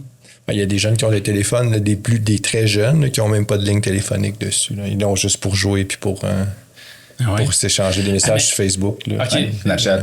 Ça me fait penser, parce que de ce que je comprends, tu te protèges essentiellement en utilisant le mécanisme de communication qui t'arrange, donc voice note ou texto. Ouais. Puis j'ai pas pu m'empêcher, je m'étais mis quelques notes préparatoires à la rencontre, mais ça m'a tout de suite fait penser à Surrogate, un film, là, ça date, là, années 80, je pense, avec Bruce Willis, où est-ce que c'est un monde futuristique, où est-ce que tu quittes pas la maison, t'as un corps qui ressemble à un humain, que tu contrôles de chez toi. Mais tu t'assois dans ta chaise, puis tu contrôles un humanoïde qui va vivre ta vie, qui va travailler dans un bureau, qui va faire le party dans les bars, mais qui est indestructible essentiellement. Puis c'est pour se protéger de tous les risques possibles que la vraie vie a à offrir. Fait que Surrogate, essentiellement, l'objectif, c'est de te protéger. Par contre, en plus, ça permet aux gens d'avoir la vie qu'ils veulent parce qu'ils peuvent choisir un surrogate qui ne correspond pas du tout à leur apparence, qui ne correspond pas du tout à leur identité à la naissance. Donc, il y a l'idée de je peux faire n'importe quoi, je peux être n'importe qui si tu es assez riche. Puis finalement, l'histoire, c'est autour de une façon finalement de court-circuiter ça. Puis les gens dans leur chaise se font électrocuter malgré le fait qu'ils contrôlent un surrogate. Fait que là, tu te ramasses avec un détective, Bruce Willis, qui va à la recherche de c'est quoi cette affaire-là, où est-ce qu'il y a des gens qui sont supposés être protégés parce que c'est leur surrogate qui est dans le vrai monde, meurent chez eux. Qu'est-ce qui se passe? Fait que là, Je pense que c'est le seul film de Bruce Willis que je connais pas. non, ça me dit absolument rien.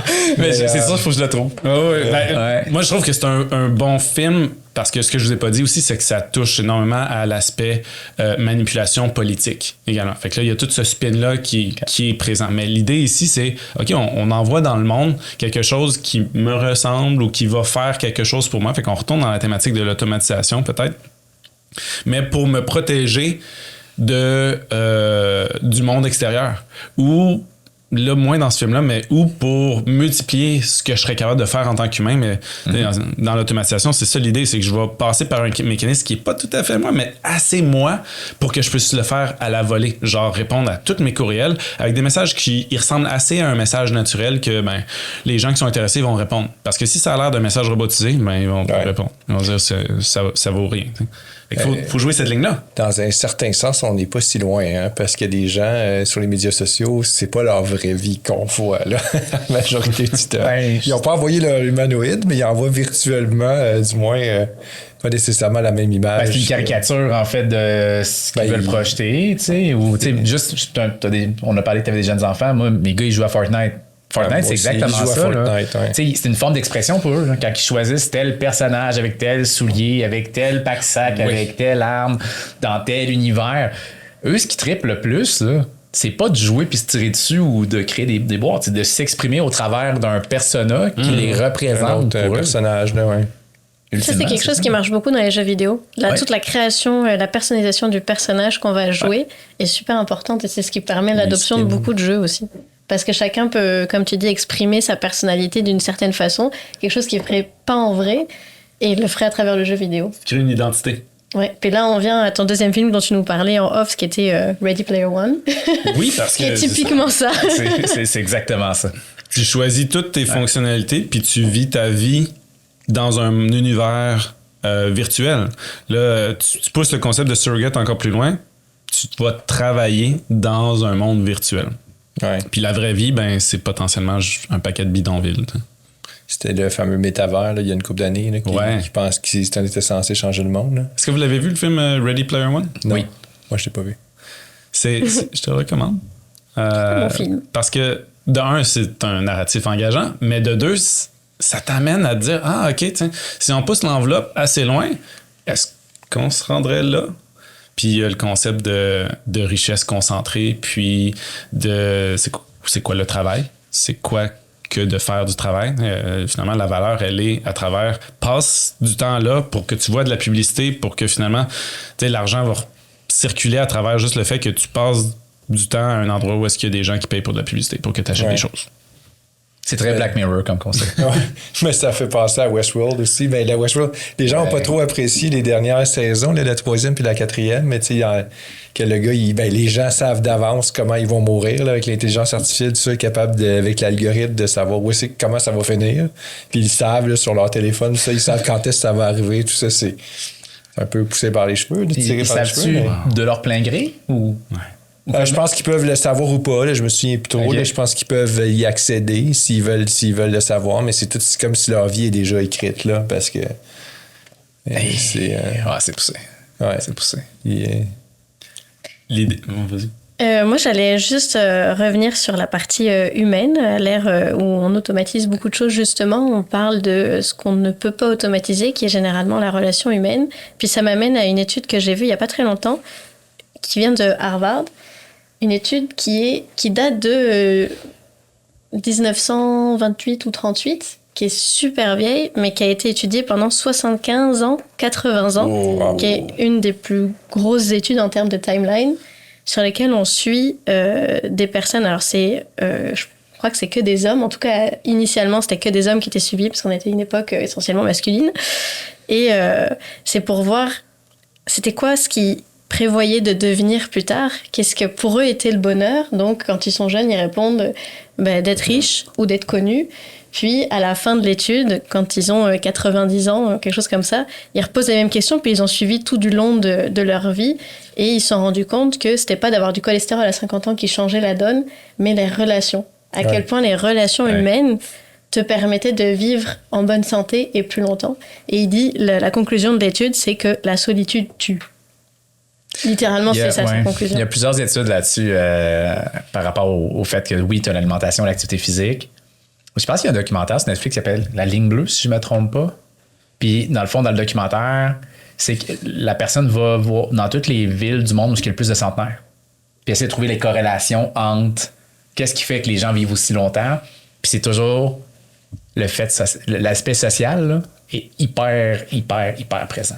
Donc, là où je m'en viens, c'est de dire, malgré toute l'IA, ce qu'elle fait, et c'est formidable, et ça nous aide dans beaucoup d'autres choses, un truc à ne surtout pas négliger, c'est de tomber dans l'automatisation ultime, de juste rester derrière son ordinateur, de plus sortir, de plus aller prendre un café pour discuter avec une personne, pour établir des relations, et ça, c'est ultra important pour notre avenir. Ce qui a changé la donne aussi, c'est pas juste l'intelligence artificielle, c'est la COVID aussi qui a fait que les gens sont plus renfermés, puis il y en a qui ont arrêté de sortir, en tout cas, ils ont sorti de moins en moins, tout ça, puis c'est pas l'univers digital qui est pas aussi élaboré que dans Ready Player One, mais essentiellement, tu peux tout faire à partir d'un écran ou à travers ton téléphone. J'ai vu ça de la gang de Third Bridge ce matin. Le magasin le plus performant a 100 mètres? 100 cm². 100 cm, ouais, c'est ça. Pourquoi? Parce que c'est à peu près la surface d'un écran de téléphone. T'achètes sur ton téléphone, tu commandes ton livre, tu repères, tu commandes ta bouffe, commandes même ton épicerie. Bref, tu peux tout faire sur un écran. Pratiquement tout. Fait que ça exacerbe. Encore une fois, là, on parle pas de l'automatisation. Juste le fait de numériser permet d'exacerber un truc qui est dangereux si on reconnaît que la solitude a des conséquences néfastes, comme tu le dis. Mais c'est prouvé. Ben voilà. Les études sont déjà là. Soudainement, on se retrouve avec une nouvelle inquiétude qu'on n'avait pas avant, c'est-à-dire, le fait de numériser des choses qu'on voulait, là, on voulait tout ça. Ben là, ça crée un nouveau problème. Puis, c'est essentiellement la question que je brûlais de vous poser la question. Là, on le voit pour la numérisation. Puis pour l'automatisation, dans toutes ses formes, elle est où la ligne dans le sable qu'on veut tracer dans nos opérations en ce moment? Puis je m'attends à ce que ça change dans le futur, mais en ce moment, vous vous dites, je peux faire ça parce que l'outil existe. Je vois qu'il y a des nouveaux outils qui existent. Est-ce que vous vous empêchez d'utiliser certains outils? Un peu comme ce que tu disais tantôt, de ne pas utiliser le téléphone dans une relation en personne. Est-ce qu'il y a des outils numériques, digitaux ou sur votre téléphone que vous dites, ça, j'aime pas trop ça, je veux pas l'utiliser, ou ça, j'adore ça, j'en veux plus, parce que justement, ça me permet de faire plus de ce que j'aime, plus de ce qui me valorise, etc. Moi, je dirais, là, je ne vais pas mettre des mots dans ta bouche, mais l'idée de HubSpot, c'est un peu ça. Parce qu'au final, moi, je suis un représentant aussi du chef de développement des affaires.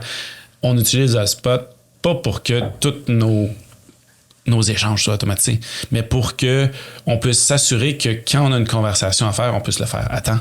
On puisse multiplier nos contacts, fait que s'assurer qu'on fait des suivis. Donc, il y a certaines automatisations que je veux qui soient exécutées, puis il y en a d'autres que je veux pas. Je parlais du courriel où est-ce que je redoute d'oublier de changer un champ obligatoire, puis finalement, ça soit « Bonjour, non ».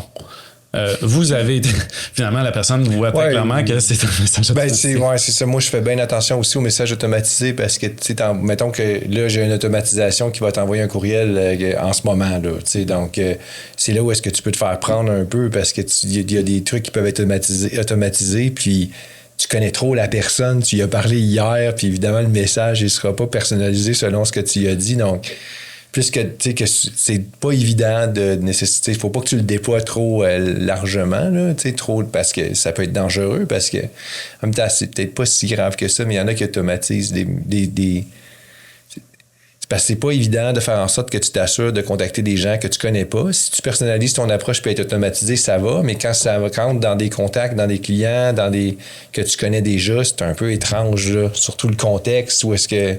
Pas nécessairement. Là, l'agentique, l'idée, c'est d'utiliser des agents. Donc, il va y avoir certains blocs qui sont automatisés. Je vais chercher des contacts dans une BD ou dans un CRM. Puis là, je vais aller chercher l'information de conversation, de email, de transcript de rencontre, puis je vais compiler ça pour vous dire, composer un courriel, j'ai même pas été impliqué, je me suis probablement même pas levé le matin, puis le courriel de « Hey, j'espère que le rendez-vous au vétérinaire avec ton chien s'est bien passé, on avait parlé de discuter de ces éléments-là, je me demandais si tout va bien encore avec le business, puis le courriel est envoyé, puis j'ai pas encore pris mon café du matin. Ça, bonne chose ou mauvaise chose?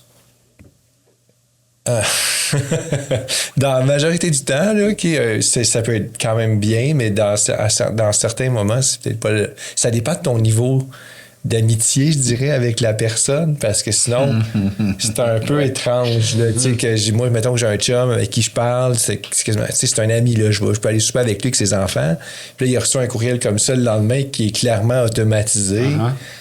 Ça va sonner étrange, là, que c'est dangereux quand que t'as une connexion trop de proximité avec certaines personnes. Par contre, dans un contexte pour un vendeur qui n'a pas un gros réseau, qui envoie des messages comme ça, où est-ce qu'il risque pas d'envoyer des messages à des gens qui sont pratiquement ses amis, ça peut être une bonne chose.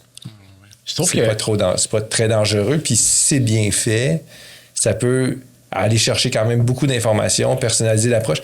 HubSpot, il peut le faire. Là, il y a un prospecting agent dedans. Puis moi, on ne coche jamais nous autres full autonomous, là, qui est autonome à 100%, puis il envoie mais tout c'est offert! HubSpot l'offre! Oui, il l'offre, mais moi, je ne conseillerais pas de faire ça. Mais ce qu'il fait, c'est qu'il détecte des triggers, puis il va chercher sur le web des affaires qui s'est passées sur la personne pas personnelles, là, mais des affaires sur LinkedIn, tout ça, puis des affaires sur sa business, est-ce qu'ils ont ouvert un poste, s'ils ont ouvert un nouveau bureau, blablabla, puis il va personnaliser le message. Mais après ça, tu vas voir s'il y a des gens qui sont tombés dans le trigger, qui a été activé, le message va être déjà prêt, puis là, tu peux le modifier, puis tu peux cliquer, puis tu peux l'envoyer. Donc, tu sais, le message il est prêt, la recherche a été faite.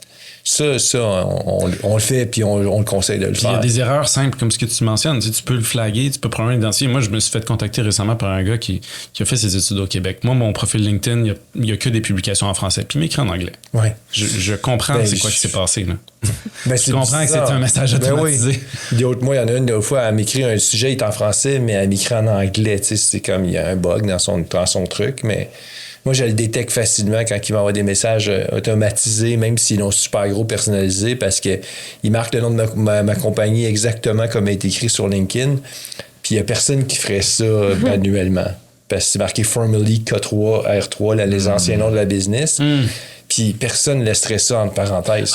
C'est comme si je le laisse ça pour faire exprès. Puis c'est un bel effort, mais clairement, ton message est automatisé parce que tu l'aurais enlevé. Défendre de ça, tu pourrais mettre des pièges, placer des choses pour que si ça ressort, c'est comme ça. Mais j'ai l'impression que je pourrais mettre, tu sais, je t'ai pris, là, je t'ai pas, you're busted, puis il m'en l'enverrait pareil, tu sais, parce qu'il voit rien, tu sais.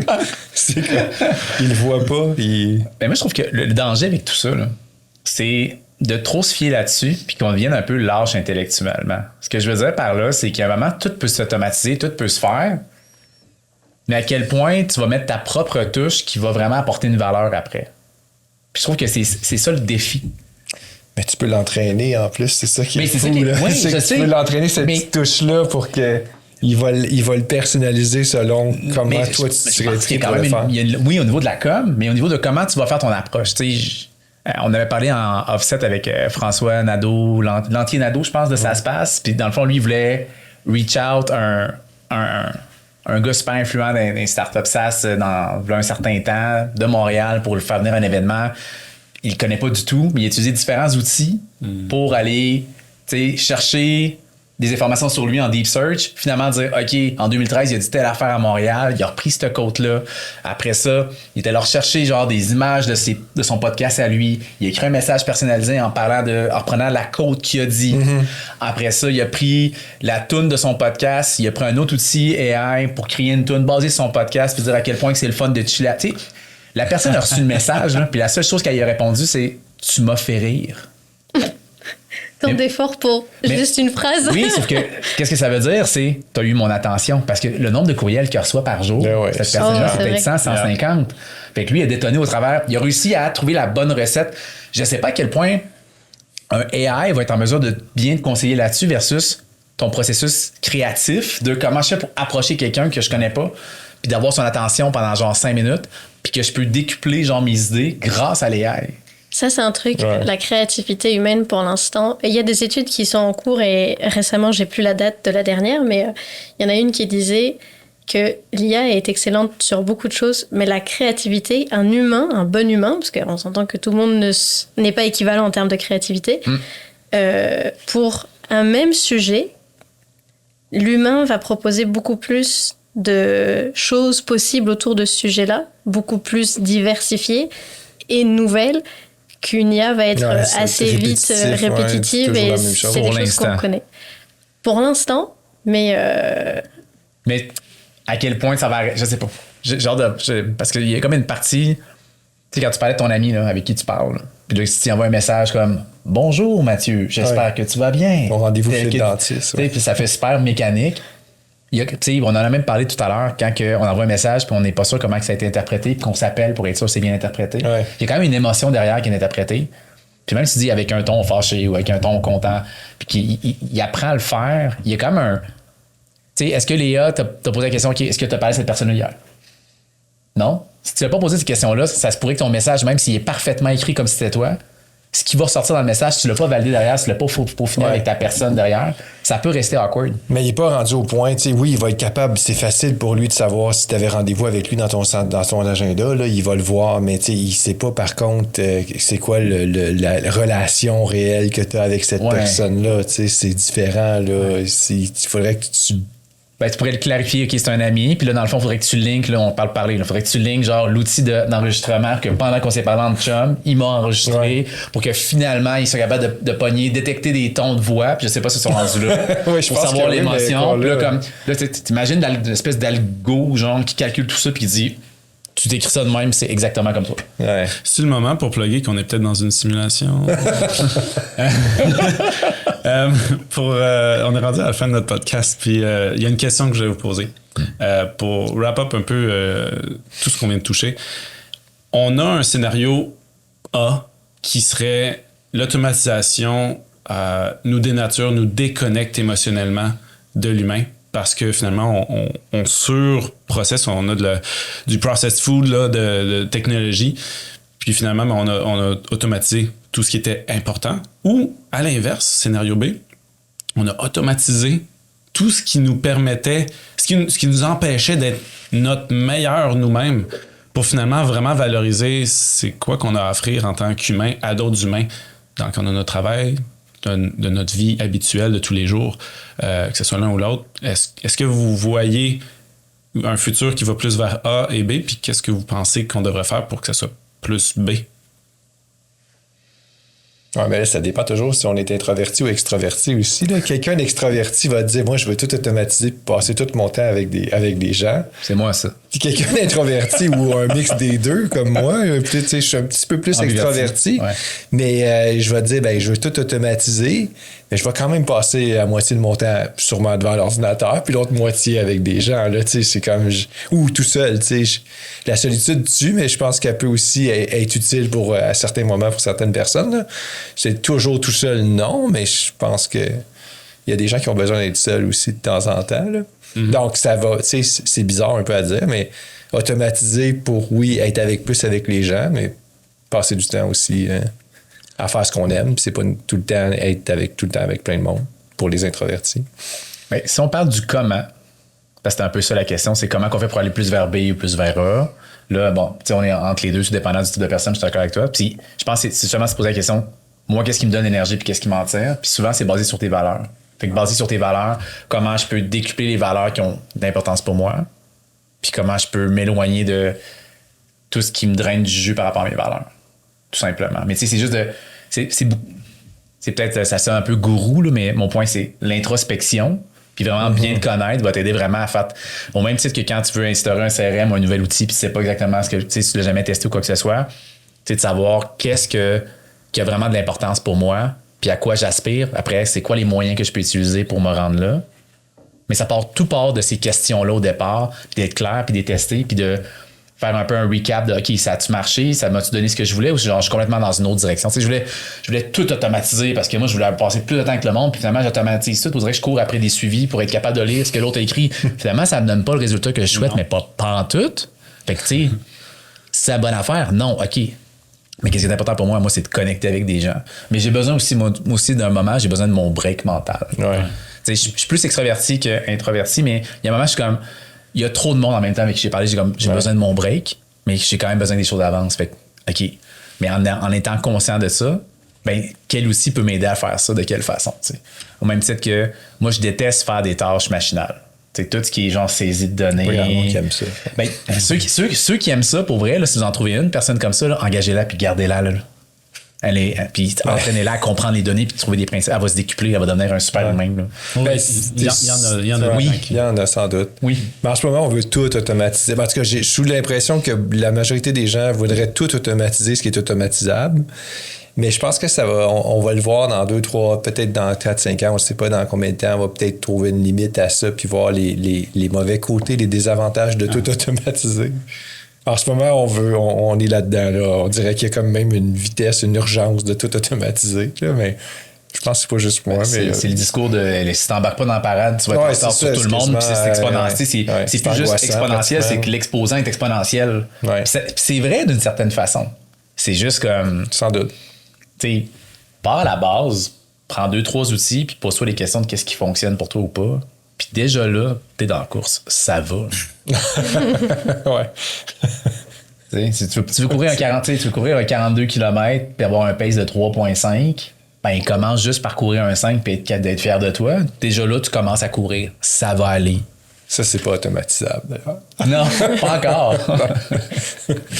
C'est vrai. On arrive à la fin du podcast, effectivement. Je voulais juste ajouter une toute petite chose sur ça, d'automatiser et de commencer petit. C'est effectivement, aujourd'hui, on automatise beaucoup de choses. On ne peut pas tout automatiser. Et l'erreur qui est en train de se produire, c'est de vouloir trop automatiser. Et j'ai vu, samedi dernier d'ailleurs, à Montréal, dans le DevFest de Google, donc un événement à destination des développeurs généralement pour voir les dernières technologies qui sortent, une démo qui était faite avec Gemini CLI. C'est un outil de commande directement sans passer par l'interface de Gemini. Et la question, c'était fais-moi une to-do list, qui est une application très simple avec j'ai une liste et je rajoute quelque chose ou je supprime quelque chose. Il a rajouté la commande YOLO-V ou Y qui permet d'accepter tout ce que va sortir Gemini. À la fin de la démo, ça marchait pas. C'est quand même quelque chose de tout petit, mais ça ne marchait pas. Et c'était pas son objectif que ça marche pas, mais moi j'ai vu ça différemment et je me suis dit, ce qui est formidable, c'est que c'est pas demain qu'on va remplacer mon métier. Ouf, parce que ça fait 3 semaines que je suis inquiète dessus. Mais je vois qu'effectivement, il faut y aller petit à petit. Il faut faire les choses batch par batch, contrôler ce qu'on fait le plus possible et voir jusqu'où on peut aller, mais sans vouloir trop se précipiter et être dans cette course-là aujourd'hui. Moi, je finirais là-dessus. Rémi, est-ce que tu veux ajouter un dernier mot? Par rapport au point que vous avez mentionné, j'ai pas pu m'empêcher de penser au livre que je suis en train de lire, qui s'appelle Buy Back Your Time, qui est essentiellement qui touche à la dimension de assigne une valeur aux tâches que tu fais dans ta journée. Puis les tâches qui sont à moins grande valeur, ben faut les déléguer. Puis déléguer, c'est pas ça, dans le livre, il dit pas ça, mais déléguer, pour moi, ça veut dire aussi automatiser. Possiblement automatiser. Effectivement. Ben, en fait, l'auteur de ce livre-là, c'est Dan Martel, puis il est rendu all the way sur les AI, puis toutes les façons de faire. C'est comme il pourrait réécrire un livre version Buy Back Your Time, genre, mais juste avec des outils AI versus engager des gens. Je l'ai lu, d'ailleurs. Fait que l'idée principale ici, c'est de faire un audit. Regarde ta vie, puis sois conscient de là où tu mets ton temps. Puis c'est le point que vous abordiez, que d'être conscient de ces choses-là. Donc, je vous remercie énormément pour votre participation. Merci à vous. Merci. On se dit à bientôt pour un nouvel épisode sur Il y a du neuf. Merci. Merci. Merci. On vient de parler à Martin puis Mathieu qui nous ont amené vraiment dans une autre sphère. On parle de l'humain, puis on parle de ce qui s'automatise, mais aussi de ce qui s'automatise pas. J'avoue que ça m'a pas mal interpellé, ce qui a été dit. En particulier au niveau de c'est quoi l'ampleur ou l'exagération que l'IA peut nous permettre de faire. Ça exacerbe nos beaux côtés, mais aussi nos mauvais côtés. Bien. Exactement. C'est vrai que c'est quelque chose qu'on voit pas forcément, mais quand on commence à utiliser l'IA un petit peu puis qu'on la prompte, souvent elle va nous dire qu'on a raison, même si on a tort. On va lui dire « Ah, je pense que t'as tort », puis on amène tel argument. Elle va dire « Ah oui, effectivement, tu as raison, mais si en fait on a véritablement tort, ça commence à changer, son comportement commence à changer, mais systématiquement, elle va te dire « Oui, tu as raison ». Parce que c'est là pour nous flatter, ce qui est quand même une problématique. Si on a tort, on va s'enfoncer un peu plus vite et un peu plus fort dans l'erreur. Mm-hmm. Ça, en fait, souvent, on me pose la question, comment est-ce que je peux sortir de ce trou-là? Parce qu'effectivement, c'est comme si on se creusait notre propre trou. Et il y a des façons toutes simples. Là, je donne un exemple concret avec les outils comme ChatGPT, Claude et Gemini, mais essentiellement, ce qu'on cherche à éviter ici, c'est que ils sachent ce qu'on veut. Et il y a ce concept-là, on appelle ça en anglais un leading question. J'oublie en français le terme. Essentiellement, c'est une question qui insinue ou qui guide un peu vers la réponse. Mm-hmm. Un policier, un avocat n'ont pas le droit de poser dans l'enquête ce genre de questions-là. Donc, c'est la même approche qu'on veut faire ici. De façon toute simple, on veut isoler notre opinion. Fait qu'au lieu de dire « je pense ça, qu'en penses-tu » ou au lieu de dire « est-ce que c'est vrai que si », on y va en étapes. Moi, à date, à chaque fois que je fais mon étape en 3 points, ça marche. Macroscopique, quelles sont les bonnes approches ou les meilleures façons de faire dans tel contexte? Donc là, je veux rédiger le cas classique, là, rédiger un courriel sensible pour un conseil d'administration ou un politicien, peu importe, mais avant de lui donner tout le contexte, je dis « Hey, communication avec un élu, quelles sont les bonnes pratiques pour faire valoir son point? » Blablabla. Il me donne essentiellement un truc très haut niveau. OK, parfait. Maintenant, on va dans un peu plus régional. Je suis à Montréal, dans tel arrondissement. Quels sont les éléments qui sont particulièrement importants pour les élus dans cette région-là? OK, parfait. Dernier point, là, je vais pour l'incisive. Je dis, j'ai ce problème-là, sachant ça, et que je souhaite avoir un impact fort avec l'élu, quelle devrait être ma méthode de communication? Donc là, à la fin, je suis arrivé à ma première question, mais pour y répondre, il va utiliser les informations qu'il m'a fournies pour répondre à mes deux premières questions. Donc, il s'est donné ses propres futures instructions essentiellement. Ça permet d'éviter l'hyper-flatterie ou la servilité des modèles. OK, c'est bon à savoir. Je pense que c'est quelque chose qu'on peut tous essayer d'appliquer dans notre travail au quotidien. La dernière fois, moi, j'ai souvent ce cas-là que je vais avoir une revue de code à faire, puis un commentaire qui est laissé, puis des fois, je vais utiliser l'IA pour approfondir le commentaire ou dire qu'est-ce que la personne sous-entend concrètement, techniquement, ou je vais dire je suis pas tellement d'accord avec la personne, puis l'IA systématiquement va me dire que j'ai raison, ce qui est pas forcément vrai du tout. Mais dernièrement, ce que j'ai fait, c'est que j'avais un point de vue qui était opposé avec un collègue, et j'ai mis nos deux points de vue dans l'IA, et je lui ai dit qu'est-ce que t'en penses? Est-ce que j'aurais plus d'arguments à donner à cette personne-là pour aller en mon sens?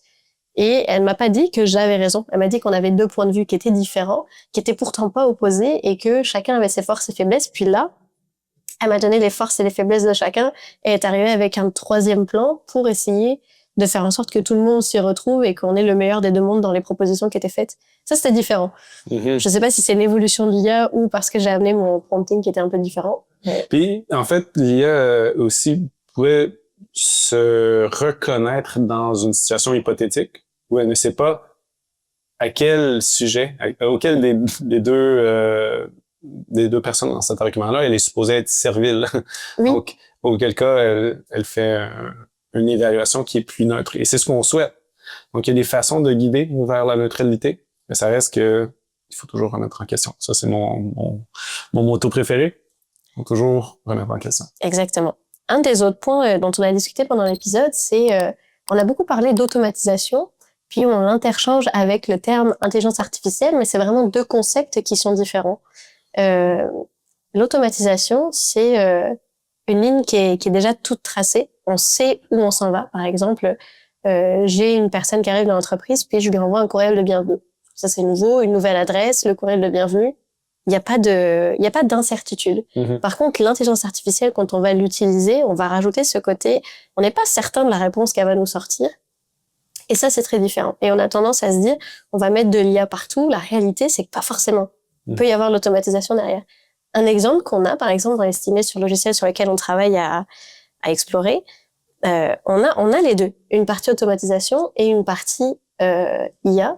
La partie automatisation, par exemple, ça va être des règles de dire, je vais avoir ma prise A15 qui est de type X ampères et je voudrais qu'on me mette une alerte si jamais, quand je vais la décrire, je suis au-dessus de cette norme-là. Mm-hmm.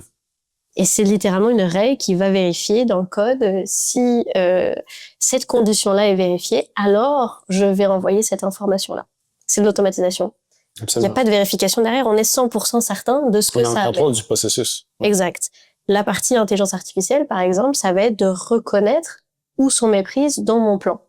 Et là, il y a de l'incertitude. Et on le voit et on l'a fait dans le logiciel. L'objectif, c'est pas que ce soit une boîte noire dans laquelle on ait entièrement confiance à l'IA, mais on a un système de score que l'IA va sortir. Et donc, on pourrait très bien dire, tout ce qui est en dessous de 50, 60, 70%, je suis pas certain, je vais aller le vérifier. Parce qu'on a de l'incertitude dans le processus d'IA. Fait qu'il y a un humain qui va aller passer à travers ceux qui ont un score de certitude beaucoup moindre. Exactement. Ça me fait penser d'ailleurs, tu l'as un peu dit, on a une séquence d'événements à mettre en place. On est dans l'automatisation.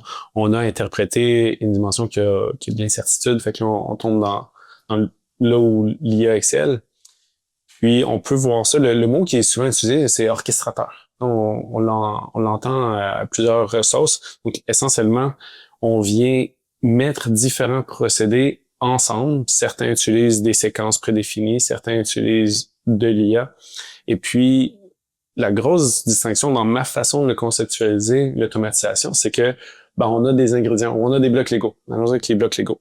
Donc, on a notre assemblage à faire, mais on va avoir besoin de tous nos petits blocs Lego pour le construire. Et ça, c'est vrai si on est capable de déconstruire un petit bloc Lego. Ça, c'est hyper important de se poser cette question-là. Jusqu'où est-ce que je peux me rendre? Puis à quel niveau je suis prêt à m'assurer que ma recette, elle va toujours être fiable? Parce que la vérité, c'est que peut-être que mon bloc Lego pour la rédaction d'un courriel, il va être trop rigide. Fait que quand j'envoie un message à la volée, dans un message de vente, par exemple, si je veux l'automatiser, ça va paraître parce que c'est trop carré. Mes blocs Lego, ils sont visibles dans mon courriel. Donc, c'est là que ça devient pertinent de se poser la question jusqu'où on veut se rendre dans la déconstruction en plus petits blocs. Ça me fait un peu penser à la pente glissante d'automatiser l'empathie. Ou est-ce qu'au final, on veut que, dans le processus des ventes en particulier, on veut que la relation, elle soit authentique. Puis qu'il y ait un souci de compréhension de la réalité de l'autre, d'empathie. Ouais, je sais qu'en ce moment, c'est une période difficile, puis j'ai appris aussi que ton chien est mort. Ça s'y met pas dans une case, ça. Tu vas pas avoir le bloc Lego chien est mort. Tu vas apprendre cette information-là, puis tu vas dire, hey, moi, je suis passé par là aussi. Un chien que j'aimais beaucoup. T'es pas obligé d'aller là. Tu peux en parler, mais c'est un peu le travail de la relation d'affaires que de créer des liens à travers des choses qui nous unissent. Puis si tu veux tout automatiser, ça veut dire qu'il faut que tu anticipes tous les scénarios possibles. Et la réalité, c'est que la vie est trop chaotique, est trop messy pour qu'on veuille aller là. Mm-hmm. Ce qu'on veut, c'est pouvoir être flexible, puis de pouvoir réagir à l'information qui est nuancée, subtile. Je trouve que l'IA nous permet de se rendre là, mais comme tu l'as bien dit, il faut être prudent parce que on pourrait aller dans une direction complètement opposée. J'ai une discussion tout récemment avec un bon ami à moi. Il y a un podcast également. Puis dans une situation particulière, personnellement, là, je manque de temps pour préparer la rencontre. Donc, cette personne-là, une personnalité qui a publié des livres, qui est en ligne, donc il y a une présence informatique. Claude, fais-moi une recherche sur cet individu, prépare-moi des questions. Les questions, elles étaient très incisives. L'angle qui a été pris était dérangeant. Il venait vraiment bouleverser la façon de faire de la personne. Puis, trop peu de relecture, on envoie les questions pour validation. La personne qui allait se faire interviewer était dit « Ah, mais attends, moi je m'embarque pas là-dedans, là. C'était pas ça qu'on s'était dit. » Puis effectivement, c'est un malentendu, mais la réalité, c'est qu'une relecture aurait permis de dire « Ah, c'est pas dans cette direction-là que je vais aller. » Donc, Claude, plutôt quelque chose qui va toucher à ces éléments. Moi, je parle de Claude, mais ChatGPT ou Gemini. Donc, l'idée, c'est on veut rediriger, on veut pouvoir guider, on veut pouvoir emballer. Mais sinon, avec le contexte qui est disponible en ligne, si on laisse l'IA choisir la direction où elle veut aller, on se met au risque, au péril même d'être dans une situation où est-ce qu'on n'aurait pas voulu aller. C'est pour ça qu'il faut mettre absolument des vérifications dans le processus qu'on veut automatiser ou qu'on veut mettre de l'IA partout. Un que j'essaye de faire de mon côté, c'est on a une tâche qui est définie, puis après moi je reçois ce ticket-là en tant que développeuse, puis il faut que j'aille développer le code, puis suivre tout le processus. Puis il y a beaucoup la tendance, c'est le vibe coding. On aime ou on n'aime pas, perso je suis pas fan. C'est quoi du vibe coding déjà? Le vibe coding, c'est littéralement je donne tout ce que je veux à l'IA, puis l'IA va coder de son côté, puis elle va sortir la fonctionnalité directement et tu n'auras rien vu. Tu suis pas le processus au fur et à mesure. Souvent, ce qu'on fait ici à Explorer, parce qu'on en a discuté de ces processus-là, c'est est-ce qu'on vibe code ou est-ce qu'on utilise l'IA de manière agentique, puis on est nombreux à beaucoup plus l'utiliser de manière agentique, c'est-à-dire que tu as ton interface de code directement, puis à droite, tu as ton IA et tu vas utiliser l'IA pour te donner un premier plan, puis tu vas coder avec et tu fais des allers et retours avec l'outil pour aller plus vite et coder. C'est différent de ce qu'on a appris à l'école, par exemple. Mais le vibe coding, c'est tu donnes tout en one shot à l'IA du premier coup. L'IA fait son truc et tu le vois pas parce qu'elle ouvre de son côté son processus, elle fait son affaire, puis elle va te sortir la review de code à faire directement. Aucune vérification. Et tout le monde le dit, tu peux pas mettre en production ce travail-là. Tu es obligé d'avoir quelqu'un qui est expert en la matière pour regarder qu'il n'y ait pas d'erreur, que ça suit les bons processus d'architecture que tu as dans le logiciel, tu répètes pas quelque chose qui existait déjà. Donc, on automatise un processus, on rajoute de l'incertitude avec l'IA, mais derrière, il faut aller vérifier cette information-là. Absolument. J'avais vu ça dans un webinaire il y a déjà de ça 1 an, 2 ans peut-être même. Google disait IVA. Immédiatement, c'est en anglais, Immediately Verifiable Answer. Donc, réponse vérifiable immédiatement.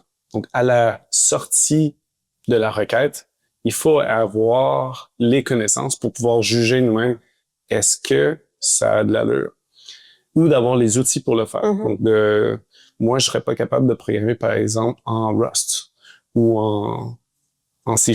Donc, ça me prendrait mon bagage en programmation, va me limiter. Mais quelqu'un qui a pas de bagage du tout pourrait dire, ça fonctionne et il n'aura pas validé les éléments cruciaux. Donc, effectivement, pour revenir à ton point, cette vérification-là, elle est essentielle.